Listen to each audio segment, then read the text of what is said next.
करने जा रहे हैं अपना क्लास 11th की बिजनेस स्टडीज। तो हम लोगने वाले हैं कि बिजनेस क्या है, उसके मीनिंग, उसके फीचर्स के बारे में, प्रॉफिट के बारे में, फिर उसके टाइप्स आपके पास है इंडस्ट्री और कॉमर्स। तो बेसिकली हम देखने वाले हैं कि बिजनेस क्या होता है।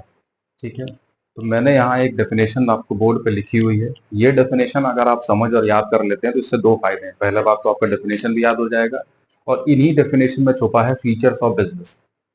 तो ये दोनों चीजें आपकी हो जाएंगी। और सबसे इम्पोर्टेंट एक बात और है कि अगर आप इस डेफिनेशन को प्रिपेयर कर लेते हैं तो आपका इंडस्ट्री और कॉमर्स का डेफिनेशन, ट्रेड का, एड्स टू ट्रेड का डेफिनेशन, वो सब इसी एक ही डेफिनेशन से बन सकता है।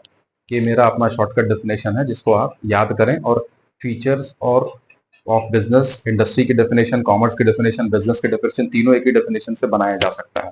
तो आप देखते हैं अपना डेफिनेशन वाला पार्ट। तो मैंने बिजनेस के डेफिनेशन में लिखा हुआ है कि it is an economic activity relating to production and exchange of goods and services on regular basis for the motive of earning profit by bearing risk. यानी बिजनेस क्या है? बिजनेस एक इकोनॉमिक एक्टिविटी है जिसमें हम प्रोडक्शन या exchange करते हैं। किसका? गुड्स या सर्विसेज का, या दोनों का भी हो सकता है। कोई बिजनेस ऐसे हैं जो गुड्स और सर्विस दोनों का ही काम करते हैं। कुछ है जो सेपरेट है कि हम केवल गुड्स का करेंगे। जैसे हम फर्नीचर का बिजनेस खोल के बैठे हैं तो फर्नीचर इज अ गुड, तो हम गुड्स का ही बिजनेस कर रहे हैं। हमने जो है बैंकिंग सेक्टर खोल के बैठा हुआ तो हम केवल सर्विस का काम कर रहे हैं। ठीक है, गुड्स और सर्विस का करेंगे। सबसे इंपॉर्टेंट चीज है रेगुलरिटी होना।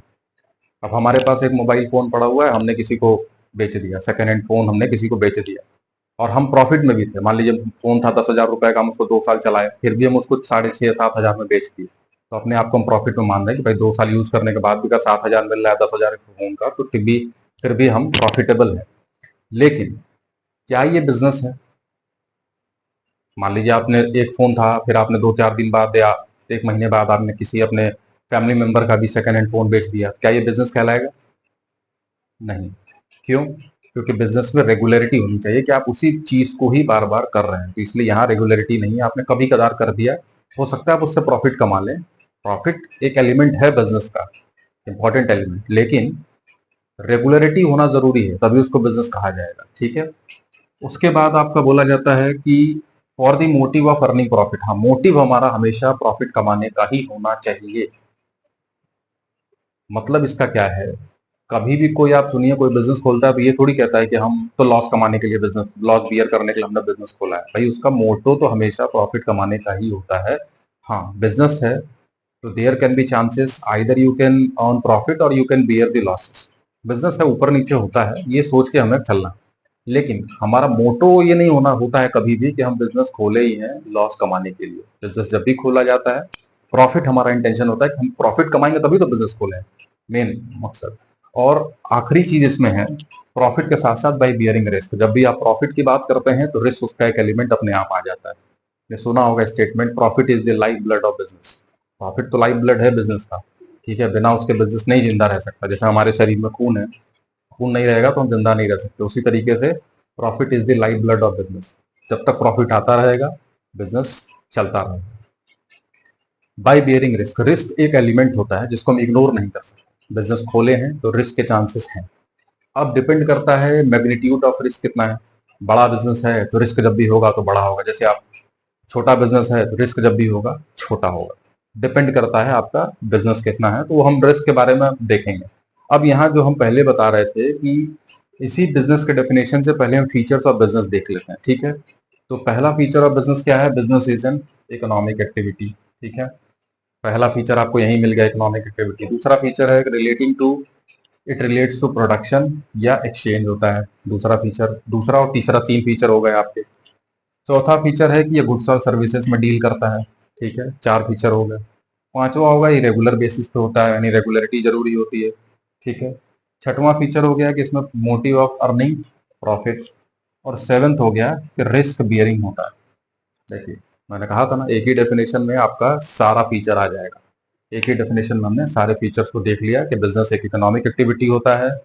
आप चाहें तो अलग अलग लिख भी सकते हैं फीचर्स को कि बिजनेस, पहला feature is an economic activity, दूसरा इट रिलेट्स टू प्रोडक्शन, तीसरा it involves exchange of goods and services, पांचवा कि इसमें गुड्स और सर्विसेज दोनों इन्वॉल्व होते हैं, छठवां रेगुलर बेसिस पे होता है, देन प्रॉफिट एक एलिमेंट है, और लास्ट हो जाएगा रिस्क। एक ही डेफिनेशन में आपका फीचर पूरा का पूरा आ गया।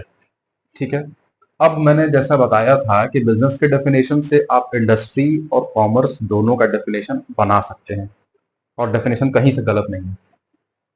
तो क्या होगा, इसके पीछे कॉन्सेप्ट है वो समझना होगा। बिजनेस हमेशा क्या करता है, बिजनेस में दो एलिमेंट होते हैं, प्रोडक्शन भी करते हैं हम इसमें, या फिर एक्सचेंज भी करते हैं। देखिए दोनों में फर्क क्या होता है। प्रोडक्शन में हम किसी चीज को, किसी चीज जैसे रॉ मटेरियल को कन्वर्ट करते हैं फिनिश गुड्स में। ठीक है, तो उसका शेप एंड साइज कलर सब कुछ चेंज करके उसको फिनिश गुड्स में कन्वर्ट करते हैं। एक्सचेंज में हम कुछ बनाते नहीं, नॉर्मली हम क्या करते हैं, बने बनाए सामान को एक जगह से दूसरी जगह बेचते हैं केवल। जैसे आप कॉपी लेने जहां से जाएंगे जिस दुकान से, वो एक्सचेंज करता है, कॉपी का मेकर नहीं है। क्लासमेट की कॉपी है तो क्लासमेट कंपनी में कॉपी बन रही होगी, वो दुकान वाला कॉपी नहीं बनाता है। ठीक है, दुकान वाला क्या करे, केवल आपको कॉपी बेचेगा, तो वो एक्सचेंज का काम कर रहा है, और जो क्लासमेट कंपनी है वो प्रोडक्शन का काम कर रही है। तो बिजनेस जो कर रहा है वो दोनों हो सकता है, या फिर हम इंडस्ट्री खोल के बैठे हुए हैं। ठीक है, इंडस्ट्रीज का टाइप है ना, या फिर हम इंडस्ट्री खोल के बैठे हैं, या एक्सचेंज का काम कर रहे हैं, यानी कॉमर्स खोल के बैठे हुए हैं। तो इसी से हमारे पास दो चीज है कि इंडस्ट्री जो है वो टोटली फोकस करता है प्रोडक्शन एक्टिविटीज पे। ठीक है, और कॉमर्स जो है टोटल फोकस करता है एक्सचेंज एक्टिविटीज पे। दो मेजर पार्ट हो गए, बिजनेस में दोनों आ गए, प्रोडक्शन एक्सचेंज, और इंडस्ट्री में केवल प्रोडक्शन, और कॉमर्स में केवल एक्सचेंज आ गए।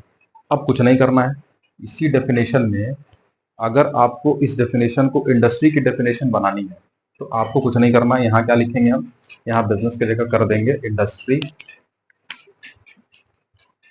इंडस्ट्री, और यहाँ पे एक्सचेंज वाला जो ये वाला पार्ट था, ये एक्सचेंज वाला पार्ट हम यहाँ से हटा देंगे। ठीक है, हो गया। अब यह डेफिनेशन आप मिला के पढ़ लीजिए। Industry is an economic activity relating to production of goods and services on regular basis for the motive of earning profit by bearing risk। Simple definition industry की तैयार हो गई, सिंपल, कुछ उसमें करना ही नहीं। अब अगर आप कहें कि सर कॉमर्स का डेफिनेशन क्या होगा, तो कॉमर्स की डेफिनेशन भी बता सकते हैं। कुछ नहीं करना आपको, ये प्रोडक्शन वाला पार्ट यहाँ से, कॉमर्स में क्या होता है, एक्सचेंज होता है, तो प्रोडक्शन वाला पार्ट हम यहाँ से काट देंगे, रिलेटिंग टू, यहाँ लिख देंगे एक्सचेंज। बस डेफिनेशन आप पढ़ लीजिए। It is an economic activity, यहाँ पे कर देंगे कॉमर्स। ठीक है, कॉमर्स तो हो जाएगा, it is an economic activity relating to exchange of goods and services on regular basis for the motive of earning profit by bearing risk. हो गया, सिंपल। एक ही डेफिनेशन से आपने तीनों डेफिनेशन भी बना लिया, और एक ही डेफिनेशन में आपने बिजनेस के डेफिनेशन, बिजनेस के फीचर्स को भी